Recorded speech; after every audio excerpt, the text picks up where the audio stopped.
Hello everyone. Hello everyone.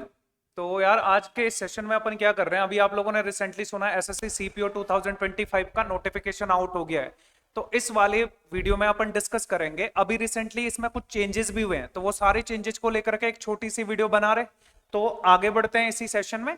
तो सबसे पहले देखोगे यार सीपीओ का जो ये अभी आपके पास नोटिफिकेशन आया है, कौन कौन सी आपको इसमें वैकेंसीज के लिए अप्लाई करते हो।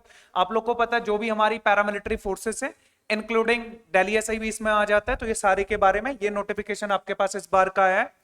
आगे अगर बढ़ते हैं तो देखोगे यार इसका जो स्टार्टिंग ऑनलाइन फॉर्म स्टार्ट हो रहा है वो कब से हो रहा है, 26 सितंबर से लेकर के 16 अक्टूबर तक। तो पहला तो अपना फॉर्म टाइमली फिल कर देना। दूसरा क्या आता है आपके पास, अगर इसमें बोलोगे कि जो इसकी डेट ऑफ एग्जामिनेशन है ना वो नवंबर एंड दिसंबर रख रहा है, प्रोबेबली दिसंबर हो सकता है, ठीक है, मतलब नवंबर लास्ट दिसंबर फर्स्ट प्रोबेबली। क्लियर, चलो आगे बढ़ते हैं। भाई इस बार अगर वैकेंसीज की बात करोगे तो सिर्फ अगर आप टोटली सिर्फ दिल्ली एसआई में भी देखोगे तो 114 टोटल वैकेंसीज आ रही हैं, तो जो अपने आप में मोर देन इनफ है। एक बात ध्यान रख लेना, जो भी एस्पिरेंट दिल्ली एसआई के लिए अप्लाई करना चाहते हैं उनके पास एक ड्राइविंग लाइसेंस होना बहुत ज्यादा मस्ट नेसेसरी होता है, और ये driving licence at the time of physical चाहिए होता है। भले आप लोग जब फॉर्म फिल करोगे तो उस टाइम पे यस कर देना, बाद में भी आप बनवा सकते हो, तो इस चीज को जरूर ध्यान रखना। आगे बढ़ते हैं तो इसके बाद क्या आता है टोटल वैकेंसीज। यार इस बार वैकेंसीज काफी ठीक ठाक है, कम भी नहीं है बट ठीक है। अगर आप देखोगे तो अकेले सीआईएसएफ में ही देखो 1294 वैकेंसीज आई हैं। जनरली सीआरपीएफ में सबसे ज्यादा होती हैं, लेकिन इस बार अगर देखोगे तो सीआईएसएफ में सबसे ज्यादा देखने को मिल रही है। टोटल वैकेंसीज की बात करोगे तो 2861 यहाँ पे टोटल वैकेंसीज है। बाकी इधर कैटेगरी वाइज भी यहाँ पे रखी गई है, ठीक है। तो ये काफी मतलब अपने आप में एक अच्छा है कि आपके पास बहुत अच्छी ठीक ठाक वैकेंसीज आई है।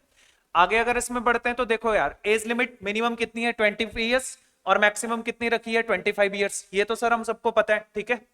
थोड़ा सा आगे बढ़ते हैं इसी में।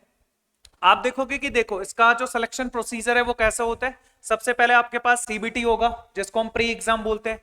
प्री के बाद आपका क्या होगा, फिजिकल टेस्ट होगा, ठीक है। और फिजिकल टेस्ट के बाद आपके पास थर्ड जो होगा अगेन मेंस होगा, और मेंस के बाद आपके पास जो मेडिकल होगा वो आपका लास्ट होता है, ठीक है। आगे बढ़ते हैं इसी में। आप देखोगे इसके प्री में, देखो यार प्री में पहले तक क्या होता था 50-50-50 50-50-50, कोई दिक्कत नहीं थी। पहले तक हम क्या करते थे, 2 घंटे में हमको 200 क्वेश्चंस करने थे। लेकिन अभी क्या है, अब इसमें इसने सेक्शनल टाइम भी दे दिया है। सेक्शनल टाइम मतलब जैसे बैंकिंग वालों के साथ सेक्शनल टाइम होता है, तो सेम है कि आपको 30 मिनट में जीए करना है, 30 मिनट में रीजनिंग करनी है, 30 मिनट में मैथ्स करनी है, और 30 मिनट में आपको इंग्लिश करनी है। मतलब अगर आपके पास इंग्लिश आपने जल्दी कर दी तो चुप बैठे रहना पड़ेगा, क्योंकि वो टाइम को आप दूसरे वाले सेक्शन में यूटिलाइज नहीं कर सकते हो। और सेम थिंग इसने किस में भी कर रखी है, मेंस में भी कर रखा है। मेंस में भी इसने क्या दे रखा है, इसमें इसमें इसने दे रखा है कि सेक्शनल देगा। अब सेक्शनल में सर मेंस में क्या हो सकता है, तो मेरे भाई ये इंग्लिश वाले जो पार्ट होगा उसको भी 4 पार्ट में डिवाइड करेगा। पहला पार्ट उसमें ये बोल सकता है आपके पास कि पहला ऑप्शन आपके पास ये हो सकता है कि रीडिंग कॉम्प्रिहेंशन आ जाए। दूसरा ऑप्शन हो सकता है आपके पास ग्रामर वाला सेशन आ जाए। तीसरा ऑप्शन आपके पास आ सकता है कि इसमें वोकेब वाला सेशन आ जाए। ये 2-3 सेशन आपके पास इसमें आ सकते हैं, ठीक है। तो ये चीजें आप लोगों को जरूर ध्यान रखनी है। आगे जाकर के देखोगे तो यार इसमें ये जो फिजिकल स्टैंडर्ड के लिए रहता है, आप जनरली देखोगे गर्ल्स के लिए तो इसमें अलग रहता है, बॉयज के लिए इसमें अलग रहता है, ठीक है। तो ध्यान रख लेना, बॉयज को 6.5 मिनट में 1600 मीटर दौड़ना होता है, गर्ल्स को वहीं 4 मिनट में 800 मीटर। बाकी ये सारी चीजें ये आपको ऑलरेडी पता है, लेकिन बेसिकली आपको सबसे मेन ध्यान रखना है किसके लिए यार, प्री एग्जाम के लिए। अभी आप तक आज तक अगर अभी तक जो एस्पिरेंट्स प्रिपरेशन कर रहे थे वो मॉक टेस्ट कैसे दे रहे थे, 2 घंटे का मॉक टेस्ट दे रहे थे। लेकिन अभी आपको सेक्शनल पे थोड़ा जाना होगा। और दूसरी एक बात और ध्यान रखनी होगी कि जब भी आप सेक्शनल मॉक टेस्ट दोगे तो मॉक टेस्ट में अब थोड़ा जो क्वेश्चन का लेवल होगा मे बी पॉसिबल है सकता थोड़ा इजी आ जाए, ठीक है। मतलब बहुत ज्यादा टिपिकल क्वेश्चन ना आए, क्योंकि आपको पता है 30 मिनट में 50 क्वेश्चंस करने, ठीक। तो इस बात को जरूर ध्यान रखना, इस हिसाब से अपनी प्रिपरेशन स्टार्ट कर दो, अभी ठीक ठाक टाइम है। अपन इस चीज को ना बहुत हाइप नहीं लेंगे। काफी जो पुराने एस्पिरेंट्स हैं जो पहले से प्रिपरेशन कर रहे हैं वो ये सोचेंगे कि यार हमारे लिए डिफिकल्ट होगा। भाई कुछ डिफिकल्ट नहीं होगा, क्योंकि वो सबके लिए टेस्ट ऐसा आ रहा है। बात समझ आई नहीं आई, तो इसलिए टेंशन नहीं लेनी है, अपनी प्रिपरेशन करो, अभी काफी ठीक ठाक टाइम है।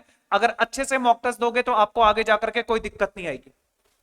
लास्ट वाले पे एक और बात बता देता हूं, अगर मैं लास्ट ईयर की बॉयज की कट ऑफ की बात करूं तो उसमें जो कट ऑफ गई थी वो कट ऑफ कितनी गई थी, 119.35 के अप्रोक्स गई थी। मैं जनरल में बॉयज की कट ऑफ बता रहा हूं, 119 नंबर गई थी। और गर्ल्स की वही की बात करूं प्री की तो 135 मार्क्स गई थी। बाकी अगर आपको इस पर्टिकुलर चीज से लेकर के कोई भी प्रॉब्लम हो, कोई भी दिक्कत हो, तो आप ट्राइपॉड एकेडमी के ऑफिशियल नंबर पे अपन से कांटेक्ट कर सकते हैं। हम लोग आपके उसमें जो हेल्प अपने से बनेगी उसको जरूर करेंगे। बाकी आज के लिए इसको इतना ही रखते हैं। Thank you for discussion.